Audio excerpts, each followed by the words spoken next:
There's a rich literature around the issue of reminiscence, and what we know from the literature is that reminiscence can be a powerful intervention that taps into this very basic aspect of human nature, which is to remember. Reminiscence can be done at the individual level in a more formalized life review that's left as a recorded legacy for the older adult's family, but it can also be just a fun activity that can be something that older adults without memory impairment can engage in.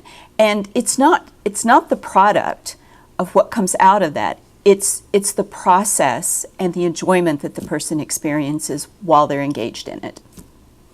The Alzheimer's Association is really the world leader in Alzheimer's care and support, and we got involved with a reminiscence work group a couple years ago when St. Louis University and the Veterans Administration were interested in developing a reminiscence work group, and we served as the trainers on dementia-specific support. And from there it led eventually to the chapter developing our own program called the Cardinal's Reminiscence League, and now we're involved in creating a toolkit that others can use. I heard about the idea of the Cardinal's Reminiscence League first from Dr. Morley from St. Louis University, who had recently visited in Scotland, where they had a football, or what we would call soccer, reminiscence league that was very successful, working with people who have dementia. The goal of the Cardinal's Reminiscence League is to enhance support for individuals with dementia and to help improve their mood. It helps to keep them socially engaged and to provide meaningful activity for the person with dementia. It's not about me or Marion or whoever's facilitating. It's pull these people in, make them feel comfortable with sharing some of the things that they recall.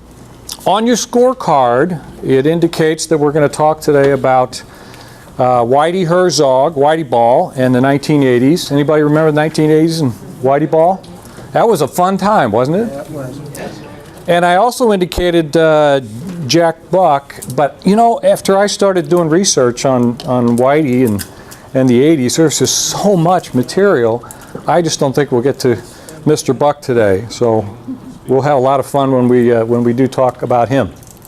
The Cardinal's Reminiscence League offers people who are living in the community, specifically with cognitive impairment, an ability to come together to talk about the Cardinals baseball team.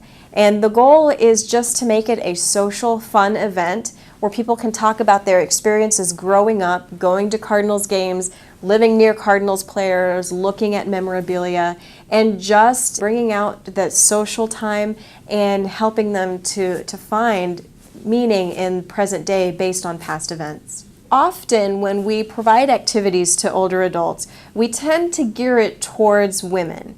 And the Cardinal's Reminiscence League and reminiscence leagues that focus on sports or other types of events that tended to be, at least in the past, more male-dominant, provide some of these meaningful activities for our older men.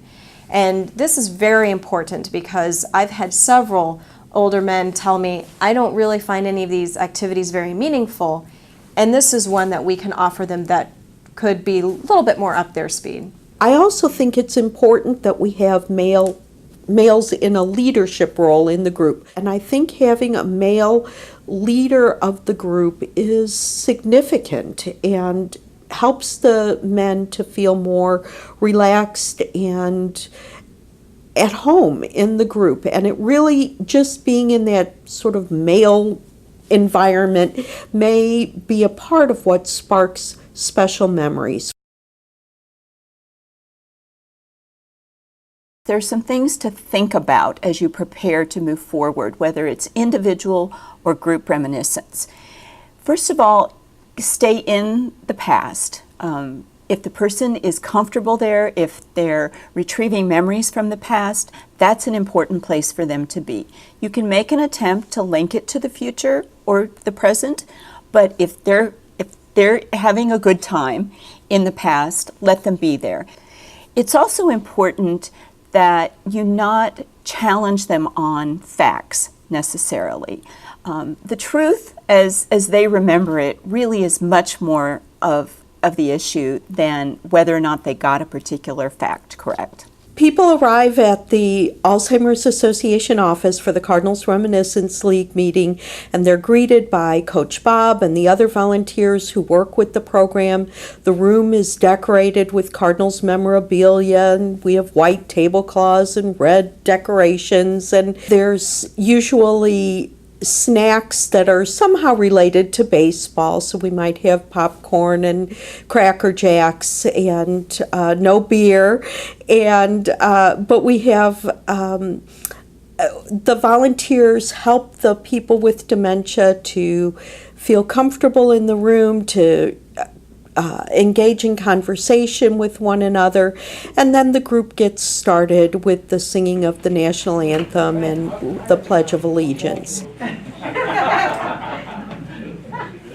Was so proudly we hailed at the twilight's last gleaming, with bright stripes and bright stars through the perilous line.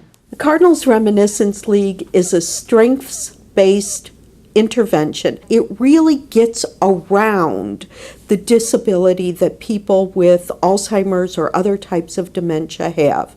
Their primary disability is that their short-term memory is impacted by the Alzheimer's disease, and this intervention allows them to rely on their long-term memories, which are still incredibly strong.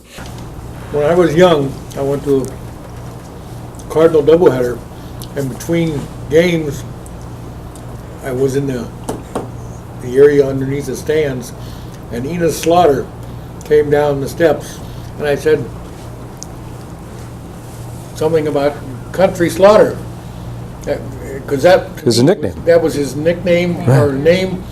But I asked him about that, and he said he didn't know. He had told me that he didn't know that name, or he didn't know that people referred to him as that. Now that I thought he was Country Slaughter. It's not about how much information that we can provide or share about a particular baseball topic, but what it's doing for the folks in the meeting that have early stage Alzheimer's. What does it stimulate as far as a memory, and that's one of the really neat things about being a part of this. It's just to see some of that happening. Some of the people who are quiet may not say much at all.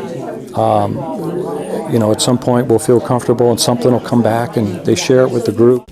The beauty of this reminiscence work is that you can use it with any type of theme. So the Cardinals Reminiscence League could spin off to be a football league or a soccer league or tennis, any type of sport, but any type of theme. The Gateway Geriatric Education Center has embraced the concept of a reminiscence league and has really gotten behind the idea of the Cardinals Reminiscence League because it enables us to promote a non-pharmacologic intervention with persons with dementia. We've established a toolkit that other chapters can use to replicate this type of program with other sports themes or using other themes. The toolkit is going to be made available through promotion through the chapter system, and also will be available on the St. Louis University website and the chapter website for other groups throughout the community locally, but across the country, so that any group could use this toolkit to replicate this model. Okay, on the count of three. Take me out to the ball game. Take me out to the crowd. Buy me some peanuts and Cracker Jacks. I don't care if I ever get back. So let's root for the Cardinals. If they don't win, it's a shame. For it's 1, 2, 3 strikes, you're out at the old ball game.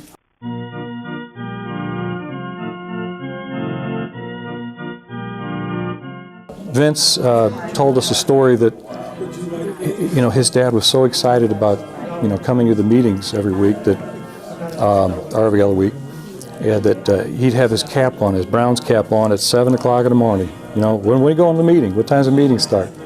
And, and that makes you feel good. Oh, yeah, because that was a special day for him. All right.